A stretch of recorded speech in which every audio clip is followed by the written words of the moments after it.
Hey, I know you're going to Andrea. too. Hi. How are you, Jay-Z? Happy New Year. Happy New Year to you too.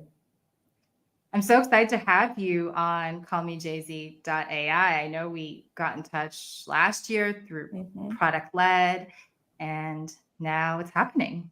It's finally happening. Thank you. I'm super excited to be here as well. Kick off the new year with an amazing live stream with you. So eager to get started and talk to you about things all AI. Awesome. Well, I'll do my quick intro and then I'll turn it over to your intro. Sure. And anyone in the audience, please comment where you're dialing in from, any questions that you have, and be happy to answer them along the way. So don't wait till the end.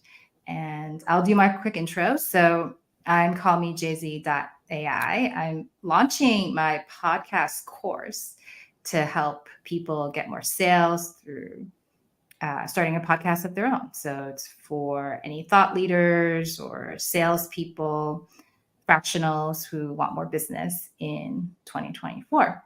And I'll turn it over to you. Amazing. That sounds very, very cool, actually. I can't wait to hear about that.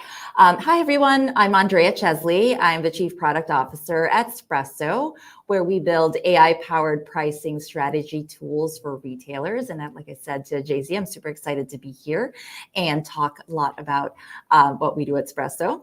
My journey in the tech industry has taken me through various size companies, early stage startups, high growth, even public Fortune 500 giants. But at Spresso in particular, since I've been doing product for 20 some odd years, specifically in the e-commerce and retail space, I'm very excited that at Spresso, I'm able to leverage that e-commerce background in this very new and relevant way as we all move into this wonderful growing AI space. So at Spresso, we're made up of a dynamic team of retailers, so tech and data operators who have this background. And we developed a generative pricing solution where our goal is to help retailers optimize for their business, whether it's conversion or profit, using their first-party data. That's such a sweet spot because, in the creator economy, there's a lot of marketing, but then how do you actually sell and sell at the right price point to the right people? That's always a conundrum. So thank you for empowering all the retailers out there. Yeah, I'm super excited to talk about it. So if I can invite our viewers to explore our AI-powered pricing strategy tool, I'm actually going to share a little bit, share our website a little bit so that you can see how we can help build smarter pricing strategies together for your retail operations. So if I can take a moment, Jay-Z, and share my screen, I'd love to show folks just where to go to learn more about us. And so if people navigate to Spresso.ai, we talk about our pricing optimization product. It's our flagship product, but we do build other AI-powered products. However, with price optimization, this is where we really are able to help retailers figure out their pricing strategy and what that optimal, that sweet spot is, as you were talking about, depending on what the goals are for the business down to the SKU level. So if you go to our site, you'll be able to take a look and learn more about our product. If you want to talk to me and see more about the product, you can book a demo. And hopefully it'll be me that's doing it for you. You can learn a little bit more looking at our explainer video. And again, just looking at who uses it as well as what is needed in order for you to be able to integrate this lovely software that we have, as well as the partners that we do have. We are partnered with tech leaders like Google and Snowflake. So very excited about that. And any case studies or documentation you'll be able to see as well. So do reach out, take a look, let me know if you have any questions. I'd love to talk to you all one-on-one. So do book a demo. And that is all for now. Well, we have our first question. Amazing. Thanks, Emil. And Emil's asking, is your pricing optimization product focused on retail only? Would it work for enterprise SaaS vendors? Oh my gosh, that is such a great question. And that is not the first time I've gotten this question. So we primarily focus on retailers. However, if you are a business that does any pricing at all, whether it's pricing for subscription, which tends to be enterprise SaaS, right? It is something that we are also able to help depending on your volume, your use cases, et cetera. Primarily for retailers, but absolutely something that we can do for anybody who does pricing in their day-to-day business. So Emil, if you're interested in learning more, definitely book a demo. Yeah, Emil, and feel free to comment any follow-up questions. Andrea, I do have one. So you talked about, the data you input, and being an AI product manager, the data quality and data quantity is always, the first place that we start. Yeah. So for SaaS or retail, like how much data, what type of data, what do you need to get started with Spresso? Yes, so we definitely believe in leveraging our customers' data. So your data, it's not third party, it is first party. So that's one thing. We definitely pride ourselves with that. And because it is retailers with a digital presence, it's typically two parts. One is your event data, which is again typical with to showcase the user behavior or patterns that exist on your website. So what are customers viewing in terms of your products? What are they clicking on? What are they ordering? These are things that we are able to use from your events. And then of course, we will also need to get your product catalog, what you are selling, and the different information associated with that. What is the current price that you're selling it at? What is your cost? So that way we can help you if you are more margin focused. And from those two parts, we are then able to work with you to have the pricing strategy tools specific to the strategy that you're looking to do for your business. So it's just that two-parter. It is your event data and your product data. Got it. So first your event data in the funnel, to the product catalog, your SKUs, and exactly. do you support integrations like Shopify or Amplitude? Okay. Yes. Oh, yes. So for events, as an example, I mean, there's different ways of doing it, right? Like if you have Google Analytics, you have Amplitude, if you have Mixpanel, everybody's got their own way of looking at events. Our preference, of course, though, just because we have a very specific way of looking at your events, is to integrate with our events SDK. And again, that is well documented on our website. And then in terms of the e-commerce platforms that we do work with, BigCommerce, actually we have a partnership with them. Shopify, there's a platform called Vtex. I mean, these are things just as retailers, one will have to be not knowledgeable. So that is something that we are very, very much aware of and have documentation as well on how to integrate with the various platforms. Thank you. Emil, let us know if you have any follow-up questions. I will give you another one, Andrea, before we of course. go to the... Love all this stuff. Go to the list. Yeah. So tell us about the AI part. Is the model proprietary? Did you train it on ChatGPT? Like, how do you know what is the best price for that customer? So it's because it is your data. It is our model. It is proprietary and it trains on your data. And so that is sort of the full part of the product, right? So once we have once we start collecting your data, there's going to be a period of learning down to the SKU level, depending on what your intentions are or your goals are for your business. And then from there, we'll be able to have our model suggest the different price points, as well as the traffic allocation of how of which price point is the most optimal for that given SKU, for your given strategy, for that given time frame. So it really is a very specific, down to the SKU level type of insight. We got a follow-up question. So is there a minimum number of transactions that you'll need for your model to learn about our business? I think that depends really. It's not so much as transactions. The way that we think about it is,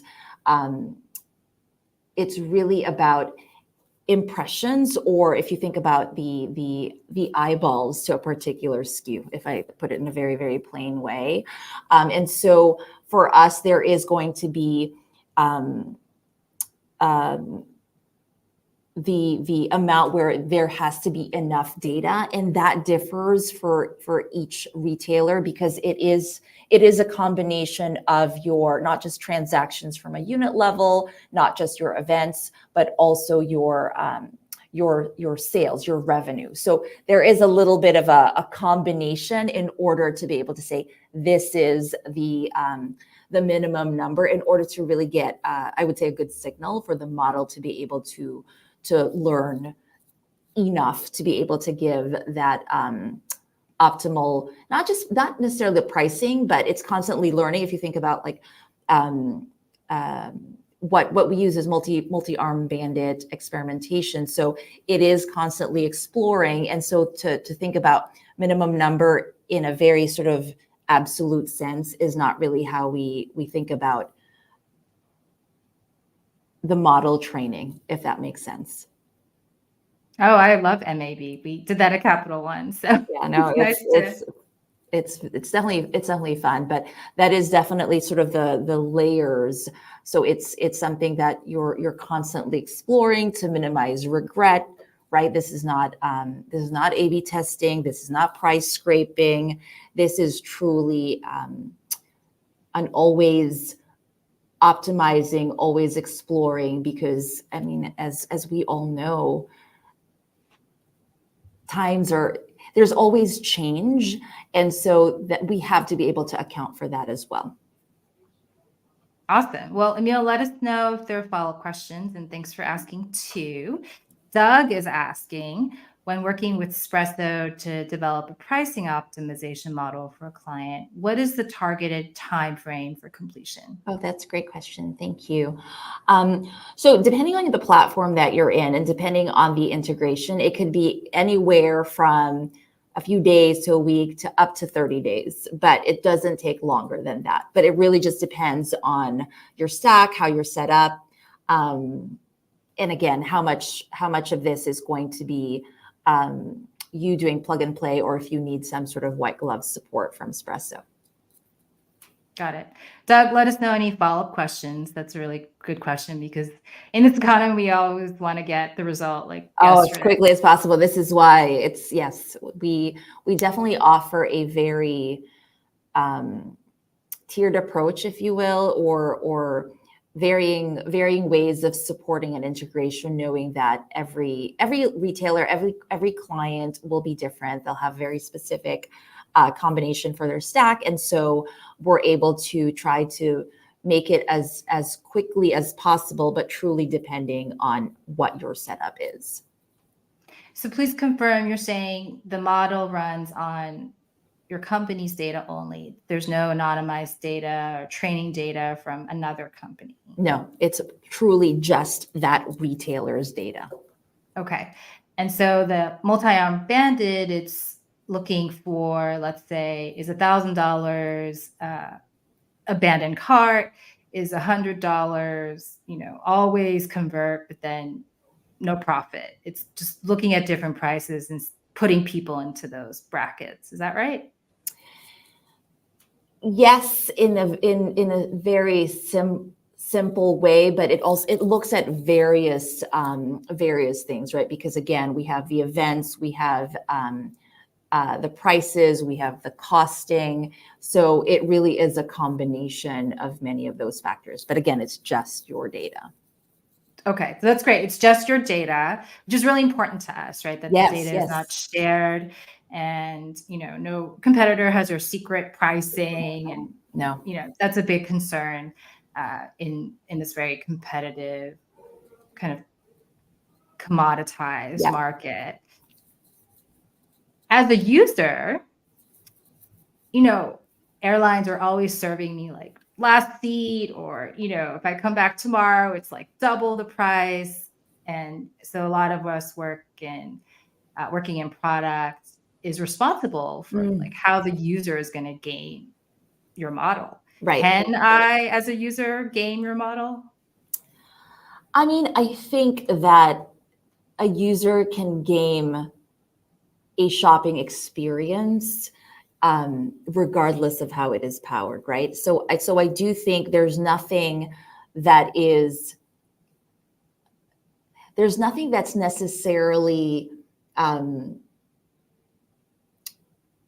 different from how you are going to want to exploit it. Meaning, okay, I want to find the cheapest price. You're still going to do your own thing, but for our customers, for our clients, it is still based on specifically the retailer's customer information and event information, right? Not customer specific, but browsing specific, event specific information. So I do think that if you are someone who looks to exploit, you're still going to do it, and you're still going to look for the cheapest price and exploit however way you want, as you normally would. So I don't think it changes that part. Well, let's get into some of the questions, because I think it'll reveal the complexity of what we're talking about here. Yeah, sure. So tell us, and anyone in the audience, please keep asking your questions. Feel free to interrupt, because the live stream is really for you as a audience member. But Andrea, tell us how you've talked to users and pivoted your product based on their feedback. So, I mean, I think for something like this, you have to, just like any product, you have to actively talk to customers. And so we do that. We actively talk to not just customers, but prospects about their challenges, their pain points, what they're hoping to achieve with pricing. Pricing is such a huge portion of any retailer's strategy. And therefore, that is something that it's not just industry specific, but retailer specific. And so we talk to them about that. We talk about the goals for their business. And so from there, we're able to then see how we would need to tweak or shape any optimizations that we would have for our product. Just like, again, I think for any sort of product-led development, that is something that you would want to do anyway. And then I think for us specifically, because we do work very closely with our customers, we actually have everyone listen and participate in customer calls so that everybody understands and empathizes with the customer as they go through how they think about running their business. I remember now, we met through the Chief Product Officer conference. So this was a big topic, the user and product-led part of it. Yes. Have you pivoted your product based on user feedback? I wouldn't say like pivot. I think what we're finding, and it's actually been such an interesting but also fun journey as we are maturing or working through maturing our product. What we're finding is that because, again, we work very closely with our customer, what happens is we start having our conversations, we huddle together internally, probably multiple times a day. We obsess about this, right? Customer obsession for us is a real thing, where we start framing our conversations from the customer's perspective, and we start thinking about, okay, how do we weigh different approaches, and then how do we all then come together and formulate a hypothesis on which way to go? And typically, it's not how the product works, but it's how the customer uses the product, right? So if you're a merchandiser in a retailer that is, let's say, D2C only, how do you think about pricing? How do you think about your products? And then in turn, how do you think about pricing and setting that up in our tool so that we could then help you with AI, with learnings, with data insights? And so from there, it's truly how you engage with it versus necessarily how it works.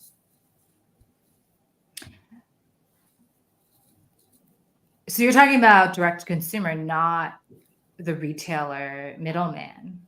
No, so we if we think about sort of the different customer profiles that would use a pricing strategy tool, I do think there are different layers, right? So we have D2C customers, so D2C retailers, right? They're doing direct to consumer with their digital presence. We also have your larger omni-channel retailers who will have brick and mortar presence. So their problems are going to be a little bit different. Then you will have, let's say, a brand. A brand is going to be one who might have a D2C presence, but also sell with other retailers. So what I mean when I talk about how we think about customer feedback and optimizing our product is really putting ourselves in not just those different scenarios, but the different people and different roles within those organizations who would then be using our product, right? So the merchandiser, the finance person, or the executive, so on and so forth.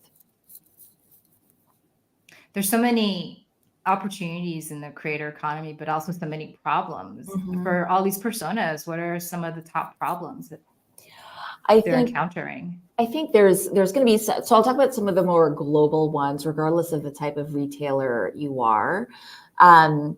Thinking about new product launches, right? So if you are a retailer that will have either new products that you're launching, a new category, a different line, I think the pricing of that, or thinking about how to price that, is a challenge. If you have, and your strategy might be very, very different depending on where you sit. If you're, an everyday retailer or a luxury retailer, that's going to be that will also dictate the type of strategy that you might have with regards to pricing. There's also going to be retailers that have seasonal inventory that would then have to move. So think about just the holiday season, and if you think about shopping for the holiday season and very specifically holiday products, and now retailers are sitting on those holiday products, how to move those products, how to price them so that they do move.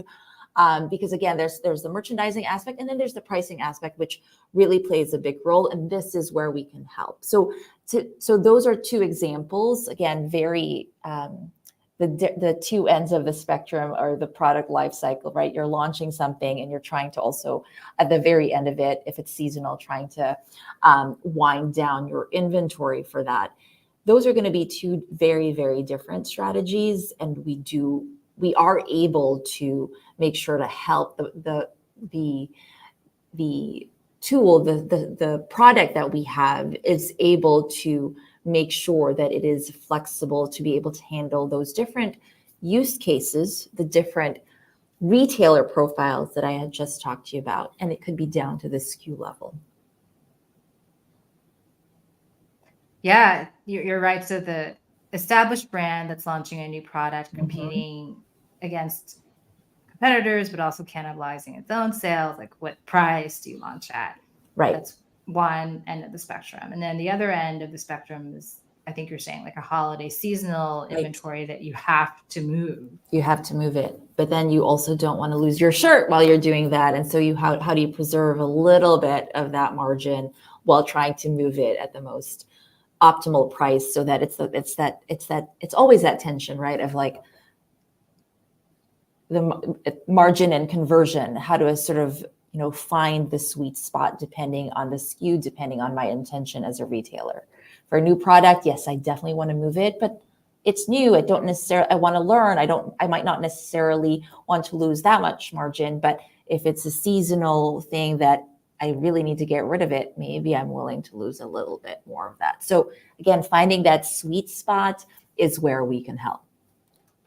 So a lot of this audience are founders. They don't have event data. They're testing a brand new concept. And I know I've used conjointly where you're testing like these three, the car with the special paint job and the special tires, but the standard, I don't know, dashboard. Yeah. So that's something for like a pre-product launch.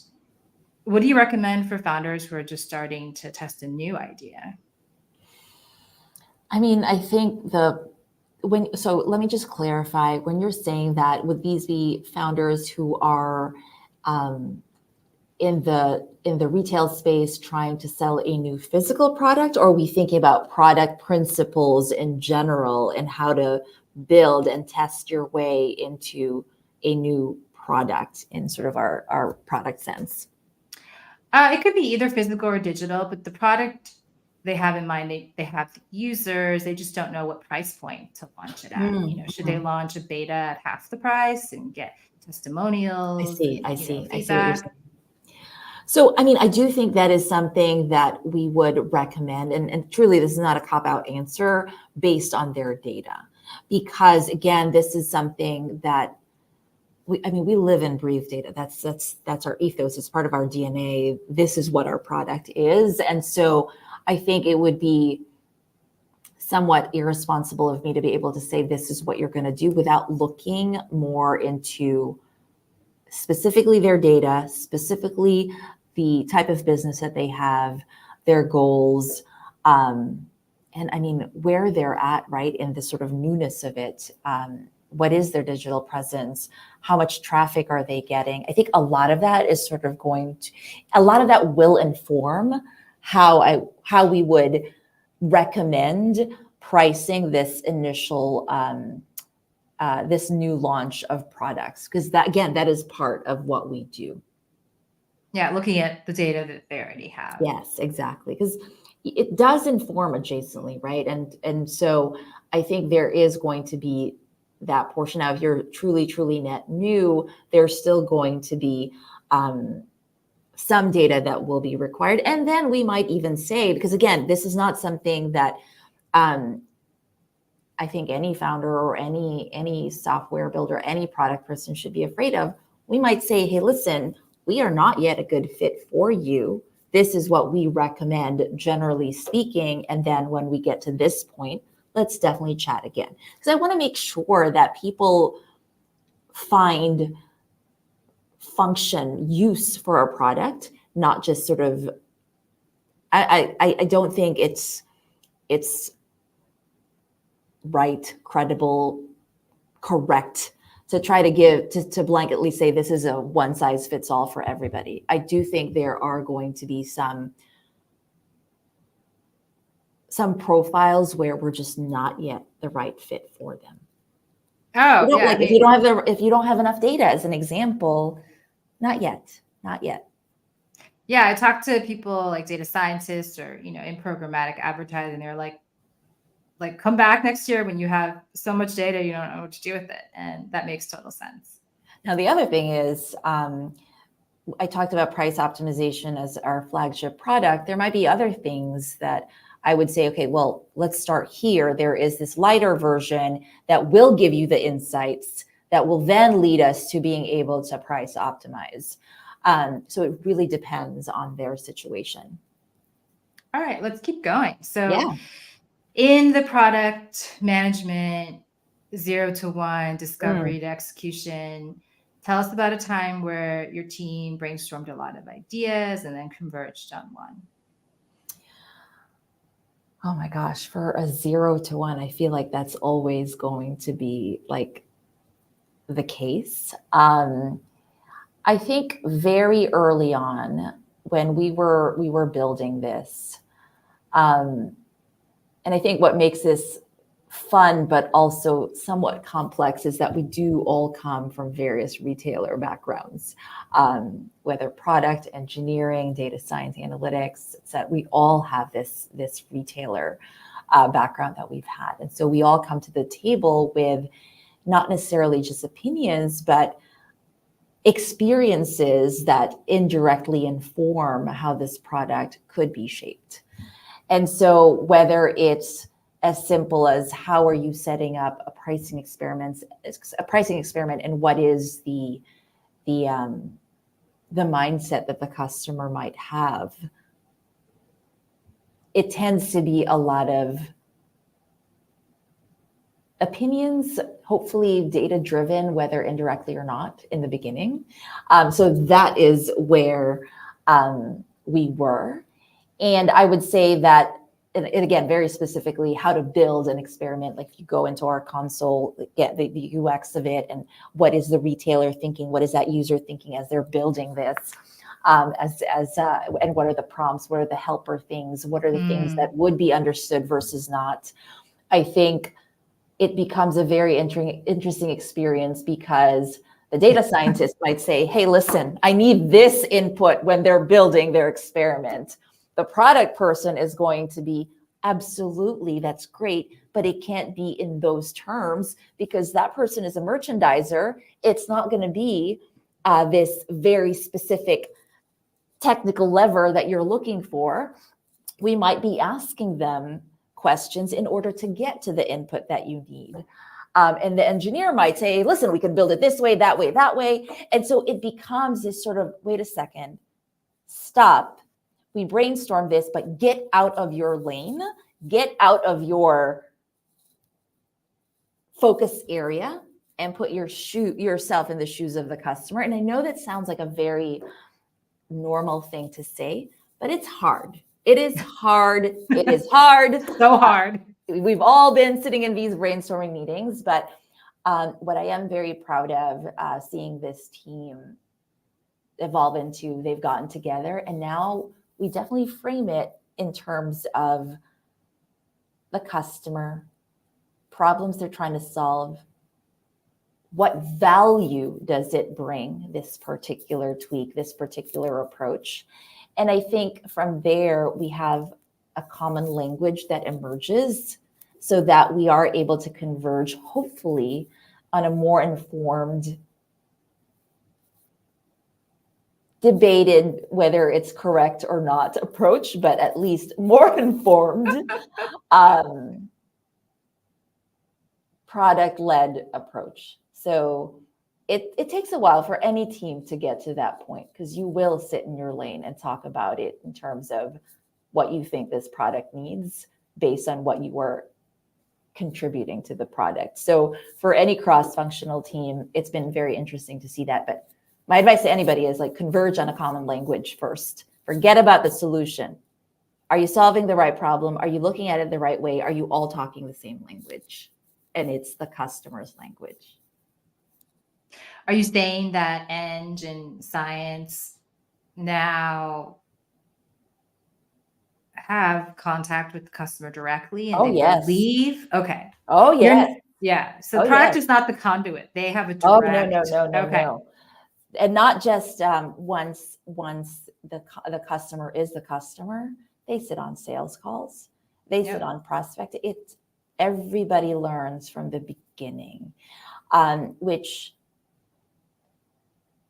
in my past lives in different companies, we've always involved all the functions, watching user testing or customer interviews, but it's very different if you're talking and demoing and interfacing with a customer, and then even more so when it's a prospect and they are asking questions on trying to understand how it works, and you're not using your data science or engineering or product language. Instead, you're using your customer's language, their business, their retailer challenges.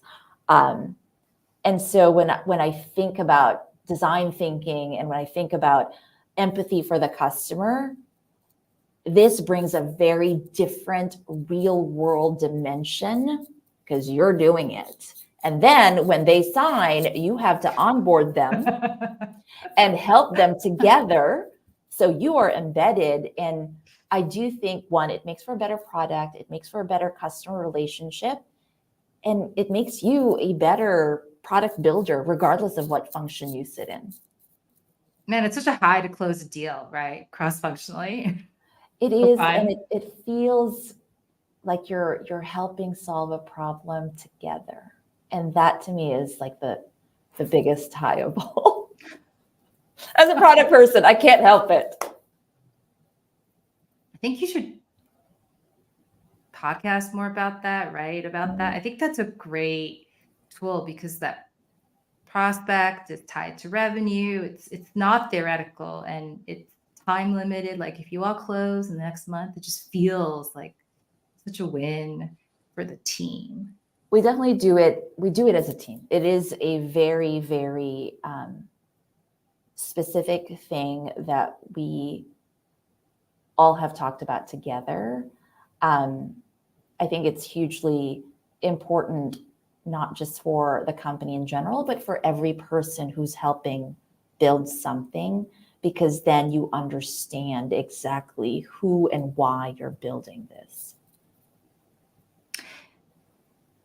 In all organizations, there's a little bit of resistance to that. So how do you overcome that from a time budget, but also like just a cultural perspective? Like, some data scientists are like, I'm not going to spend my time on a prospect call. Like I have a paper to publish in peer review. So what I do is I'll have a rotation of one data scientist each, user interview. They don't all have to be there. So right. What kind of process are you running? So I probably will answer this in a very controversial way. Then you're probably, good. You're probably not the right culture fit for us, because our culture is about doing things together and understanding our customer, understanding the data and understanding the product and rolling up your sleeves together. And also because by nature of our stage, right, we're still fairly early stage. Everybody must be willing to roll up their sleeves and wear different hats. So I know everybody talks about company culture, et cetera. That's very important to us because it does meaningfully impact how we think about our company and how we run the company and how we run our business. Every person in the company plays a part. And so you just have to be part of that, right? I mean, I remember my time at Zappos, that was when you first start and you train, you are asked, are you willing to get on calls? Doesn't matter what level you are. And I've carried that throughout my career.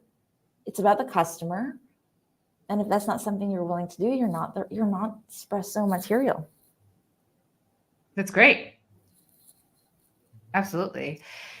And then I think the last question that we'll end on, and people in the audience, please feel free to comment your questions. But I think you told me that Spresso came out of another company. So tell me about that journey and where it's at now. So a lot of us came from Boxed, which was an online retailer where we sold consumer packaged goods, household essentials, and where we learned quite a bit, I think, as a group. Prior to that, a lot of people also came from various retailers, but as many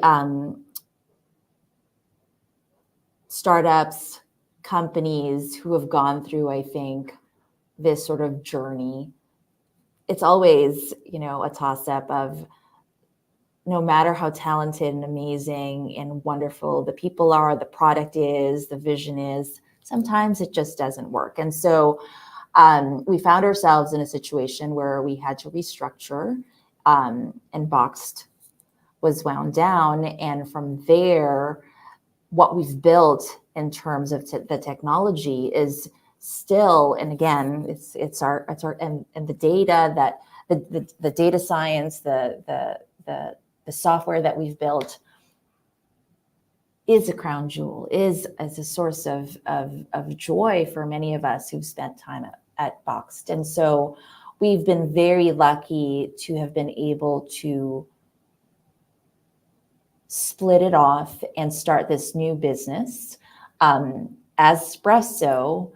And again, it's a tough time for many people in the tech landscape.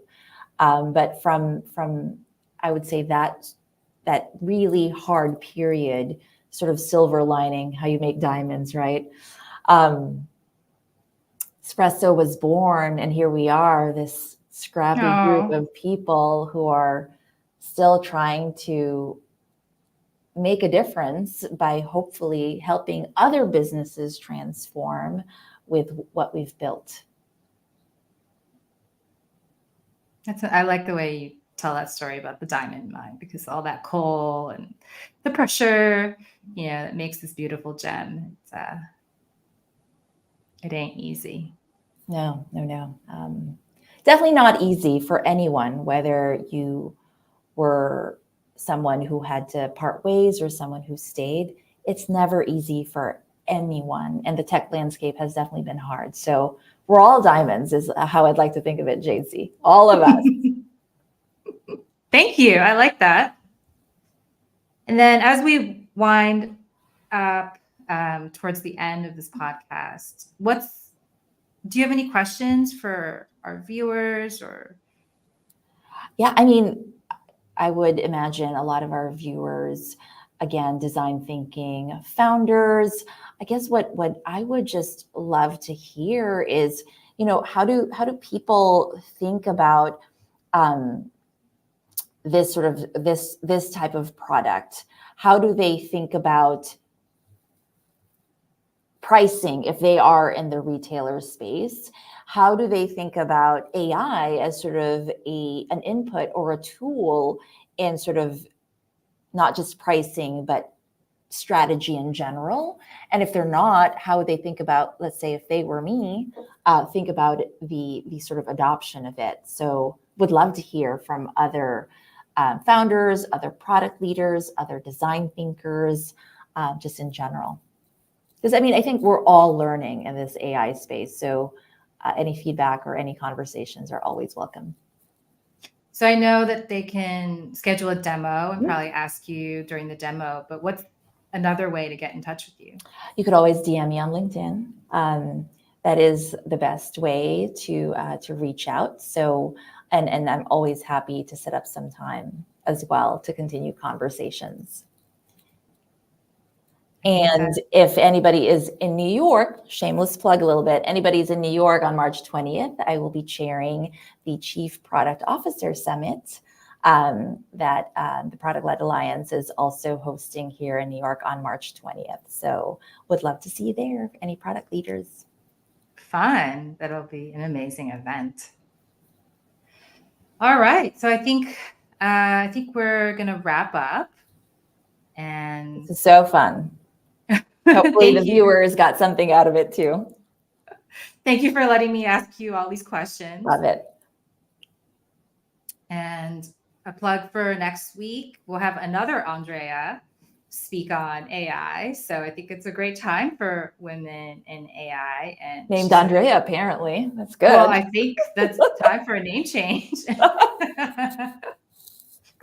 And she'll talk about, from an entrepreneurial founder perspective, how to structure an AI first AI native company. And very cool. I'll stay tuned on that one. Thanks awesome. for having me, JZ. You're welcome. And everyone, please get in touch with Andrea directly. And Andrea, stay on the call, but I'm going to end the live stream for the call. Sounds great. Thanks, everybody. Bye, everyone.